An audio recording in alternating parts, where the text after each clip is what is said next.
Both invented by Bayer.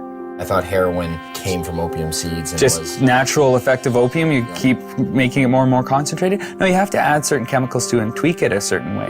It doesn't just come from opium itself. What was heroin made for? As a cure for morphine addiction and coughs. Heroin, the sedative for coughs. Pseudoephedrine. That's the main ingredient in methamphetamine, is to cure the cough, the cold. I get a cold, oh, I think I'll do some meth. When you look at it from a large perspective, like, you know, what's weed? Even Francis Young, the DEA's own judge, who took medical testimony for over 2 weeks, made this statement.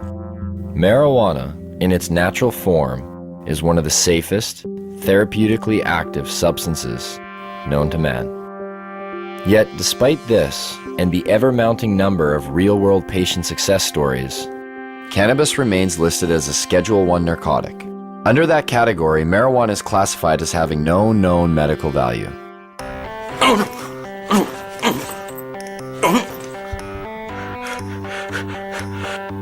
I have multiple sclerosis. Hold on, don't When we wait. first met Greg, his shaking was so severe, he informed us that he would need a few puffs of marijuana in order to participate in the interview. The difference was night and day. What do you say to those that say marijuana needs to be tested and regulated and have the high taken out for pharmaceutical companies to consider it a valuable medicine? That's a pretty, and I only mean this as a measurement, as to how much it is actually a pathetic thing to say.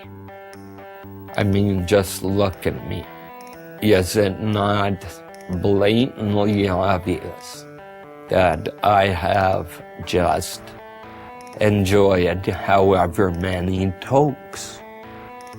I look happy.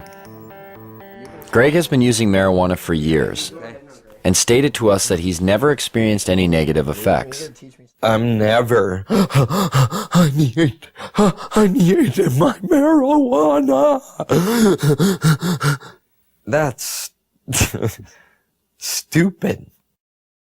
It takes away my discomfort, let's call it. It does enhance my very being. Where do you think you'd be if you didn't get to smoke it, like dealing with your pain?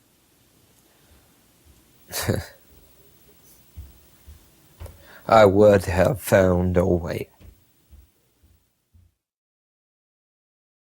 How does the training and education of medical doctors today work against the acceptance of prescribing marijuana as medicine? Well, it works against them because they're brought right from the beginning, right into the fold of the pharmaceutical industry.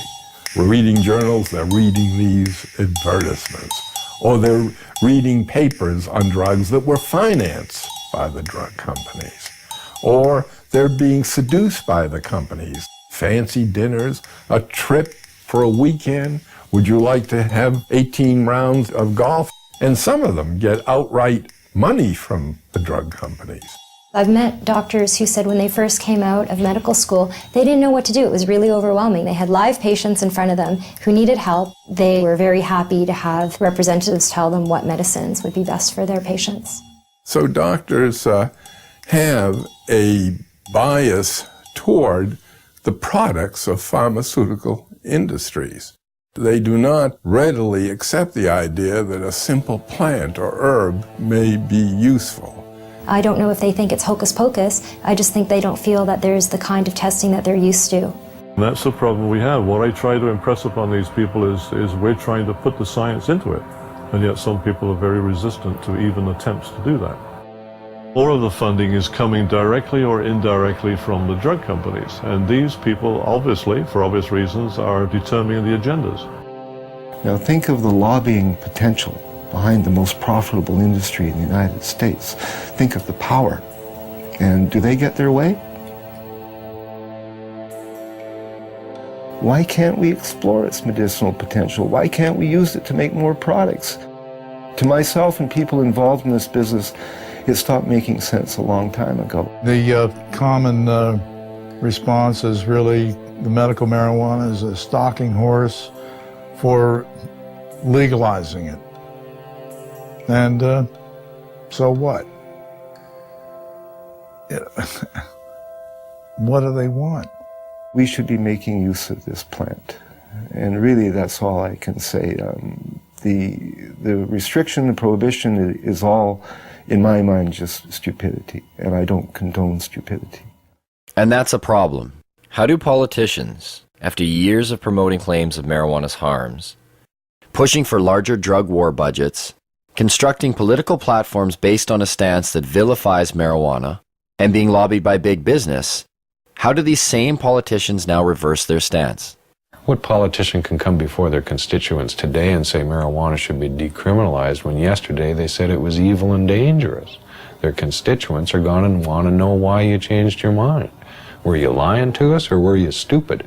Either way, you're not getting elected next time. Whoops, we made a mistake.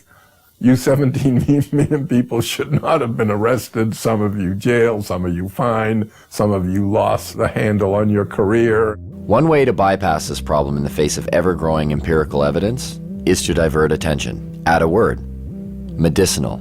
Put the word medicinal in front of marijuana, and you are now talking about something completely different if you're a politician. Why is there a perception that healthy people are affected differently and unable to fend off the detrimental consequences, whereas a person with a lowered immune system or terminal illness seems to experience none of these effects?